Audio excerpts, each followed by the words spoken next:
তো করিমগঞ্জবাসীর বা বরাকবাসীর প্রতি আমার একটি কবিতা পড়ে পাঠ করে শোনাচ্ছি সবাইকে। শুনলে ভালো লাগলে লাইক করবেন, শেয়ার করবেন কাইন্ডলি। আমি এমন কিছু জানি না, তবে মনের দুঃখটা প্রকাশ করে আপনাদের কাছে বলতে চাচ্ছি।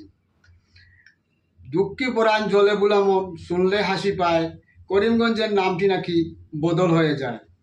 গরিব মরে পেটের কুদায়, দ্রব্যমূল্য বৃদ্ধির জ্বালায়, আর স্মার্ট মিটারে করছে হায় রে হায়। গরিব মানুষ ঘরে বসে সহ্য করে বসে থাকে, বললে কেউ শুনতে নাহি পায়। বাজারে গেলে পরে 500 টাকা পরে তাকে ব্যাগেরও কুনায়। বুলামন শুনলে হাসি পায়, করিমগঞ্জের নামটি নাকি বদল হয়ে যায়। রেকর্ডপত্র বদল করতে পায়ের স্যান্ডেল ছিঁড়ে যাবে, দ্রব্যমূল্য হ্রাস করিলে গরিবের প্রাণে আসান মিলবে, একথা সরকার বুঝতে নাহি চায়। বুলামন শুনলে হাসি পায়,